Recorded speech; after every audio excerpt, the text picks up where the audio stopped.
dosa apa yang Yesus lakukan yang sepadan dengan hukuman mati sampai dia harus disalib. Nah, orang Kristen ini akan berkata gini, dosa kami, ya kan gitu, kan tidak nyambung kan? Kan tidak nyambung. Kalau kita ambil dari awal, dari pangkal, dari ujung atas ke bawah, maka kita ambil kitabnya orang Yahudi, dosa apa yang dilakukan oleh Yesus sampai dia harus disalib karena sepadan dosanya itu dengan hukuman mati. Tidak akan pernah ditemukan. Tapi kalau kita ambil dari bawah, Yesus disalib karena dosa waris, karena dosa-dosa manusia, karena ingin nebus dosa, karena ini. Itu kalau dari belakang dicari. Tapi kalau kita ambil dari atas, dari pangkalnya, tidak akan pernah nyambung. Artinya ada sesuatu yang sifatnya hanya ditulis belakangan sesuai dengan selera penulis. Nah, inilah yang dikatakan oleh Al-Quran. Mereka tidak mengetahui, mereka tidak paham, mereka tidak ngerti, mereka hanya menduga-duga saja. Mereka berselisih paham, mereka tak ada ilmu sedikit pun yang menyangkut tentang penyaliban itu. Itu Al-Quran sampaikan begitu. Nah, kalau Al-Quran ini salah, silakan. Mari kita buktikan kesalahannya sama-sama. Bantu Bang Suma menemukan kesalahan Al-Quran terkait dengan penyaliban. Ada Kristen yang bisa. Al-Quran saya mengatakan wa qaulihim innal qatalnal masiha Isa bin Maryam Rasulullah wa ma qatalu wa ma salabu walakin syubbiha lahum wa innal ladzina ikhtalafu fi lafi syakkim minhu ma lahum bihi min ilmi illa ittiba'az zan wa ma qataluhu yaqina. Nah, kalau Al-Quran saya ini salah, ayo bantu saya di mana letak kesalahan Al-Quran. Terjemahannya, dan kami hukum juga mereka karena ucapan mereka. Sesungguhnya kami telah membunuh Al-Masih Isa putra Maryam, yang mereka ejek dengan menamainya Rasulullah, padahal mereka tidak beriman kepadanya. Maka mereka mengatakan telah membunuhnya, padahal mereka tidak membunuhnya dan tidak pula menyalibnya. Tetapi diserupakan bagi mereka orang yang dibunuh itu dengan Nabi Isa. Sesungguhnya mereka yang berselisih pendapat tentangnya, yakni tentang Nabi Isa, benar-benar dalam keraguan-raguan tentang hal yakni pembunuhan.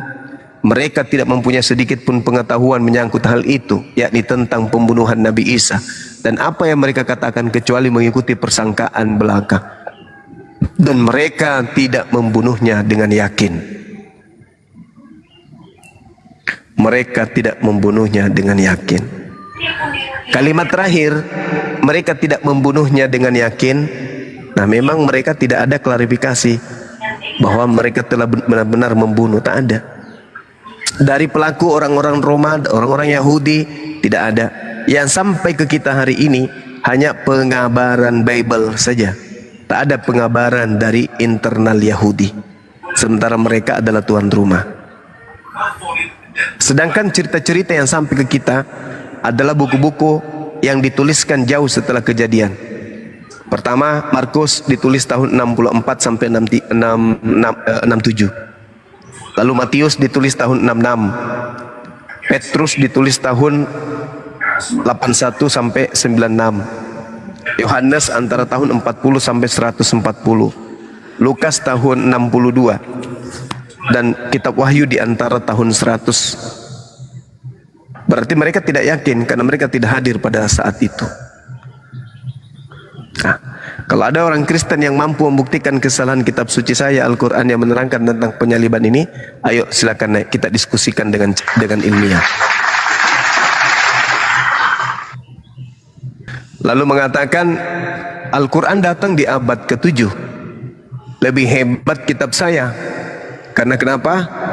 Karena kitab saya itu ditulis orang yang sesaman. Oke, tapi jangan salah, Allah yang mewahyukan Al-Quran kepada Nabi Muhammad SAW itu adalah saksi dari segala kejadian yang ada di atas muka bumi.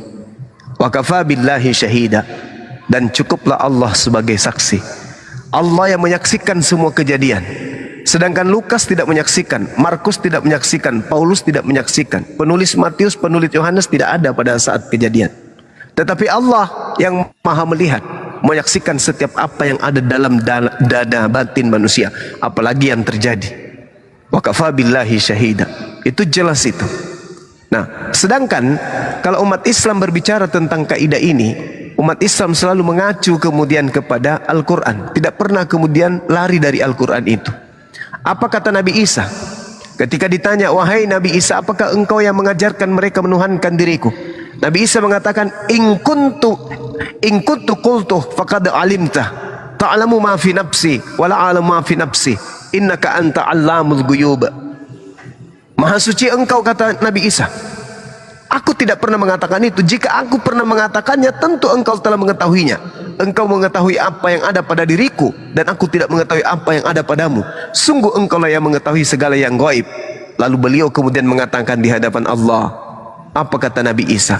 Wa kuntu alaihim syahida ma dumtu fihim falamma tawaffaitani kunta antar raqib alaihim wa anta ala kulli syai'in syahida. Aku menjadi saksi terhadap pengikutku, terhadap muridku, itu hanya selama aku berada di tengah-tengah mereka. Akan tetapi setelah aku kau angkat ke langit, engkaulah yang mengawasi mereka, engkaulah yang menyaksikan apa yang mereka lakukan, engkaulah yang maha menyaksikan atas segala sesuatu.